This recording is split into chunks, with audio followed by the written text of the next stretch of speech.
ঈদের দিন নতুন পাঞ্জাবি উপহার পেয়ে সেই নতুন পাঞ্জাবি পরে বের হলাম শহর ভ্রমণে। তো তারপর চলতে চলতে যেতে যেতে বেশ উপভোগ করার মতো বিষয় পেয়েছি। তো সেগুলো উপভোগ করেছি।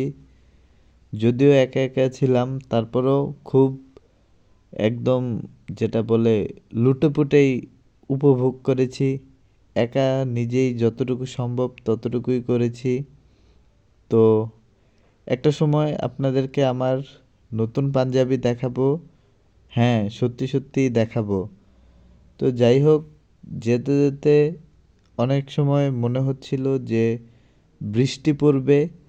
তো আমি বুঝতে পারছিলাম না যে বৃষ্টি পড়লে কি হবে, কারণ আমি তো ঈদের পাঞ্জাবি পরে বের হয়েছি। আর যাই হোক, ঈদের পাঞ্জাবি তো আর পলিথিন দিয়ে ঢেকে রাখা যাবে না, অন্তত পক্ষে মাথা, মোবাইল, মানিব্যাগ ঢেকে রাখা যাবে।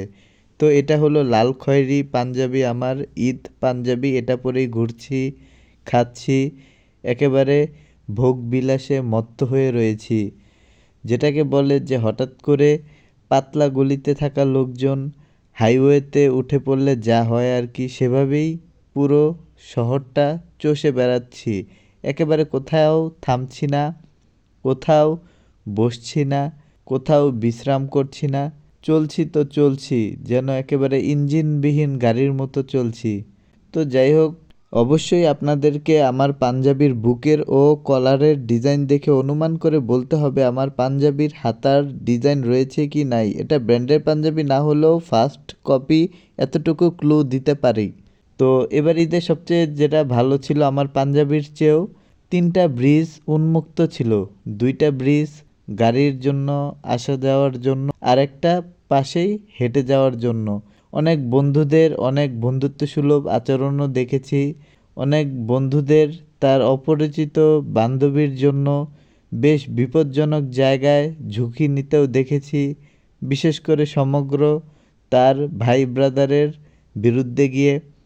এই ভাইটা তার ফুটপাতে কষ্টে অর্জন করা দখলকৃত জমিগুলো বা দোকানগুলো পাহারা দেওয়ার জন্য বাড়িতে না গিয়ে পরিবার পরিজনের সাথে ঈদ না পালন করে সে একা একাই ঈদ পালন করছে একেবারে আমার মতো করে। আমি ক্ষীর খেয়ে বের হয়েছিলাম, যেটাকে বলে ভিজা খাবার।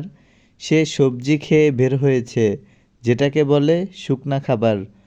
তো তারপর চলতে চলতে বেশ কিছু আরও এরকম ঈদ উপভোগ করতে বের হয়েছে আমার মতো, বা বেশ আনন্দেই দিন কাটাচ্ছে তারা আমার মতো। তাদেরকেও দেখলাম এবং কোনো কথা না বলেও তাদের সাথে একটা সম্পর্ক করলাম।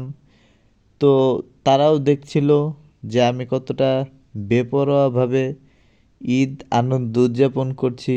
আমিও দেখছিলাম তারা কতটা সুশৃঙ্খলভাবে ঈদ উদযাপন করছে। যদিও আজকে আমি বাকি সবার মতো বোম, আতশবাজি বা ফানুস এরকম কোনো কিছু দিয়ে পরিবেশ দূষণ করে ঈদ উদযাপন শুরু করিনি। সত্যি কথা বলতে, আমার যেই ঈদ বাজেট ছিল বা টাকা পয়সা ছিল, সেই বাজেটের মধ্যে আতশবাজি, বোমাবাজি, ফানুসবাজি বা পরিবেশ দূষণ করতে যা যা প্রয়োজন সেগুলোর একটাও ব্যবস্থা করতে পারিনি। তো তারপরে অপেক্ষায় ছিলাম, আমি যে এলাকায় থাকি সে এলাকায় যাব, যারা এগুলো করে তাদের সাথে মিলেমিশে ভিডিও করে, তাদের সাথে মিলেমিশে লাফ ঝাঁপ করে, তাদের সাথে মিলেমিশে পরিবেশ দূষণ করে, তাদের মতো করেই ঈদটা উদযাপন করব। যদিও এখন সড়কে রয়েছি, তবে এলাকায় চলে গেলেই মানে গভীর রাত যেটাকে বলে, তো সেই সুযোগের অপেক্ষা রয়েছি। সেই অন্তিম মুহূর্ত এলেই ঈদটা আবার সেরকমভাবে শেষ করব, যেটাকে বলে দ্য ইন্ড। তো সেইভাবেই চলছে আমার, আরও আয়োজন আরও রয়েছে, সামনে আসছে।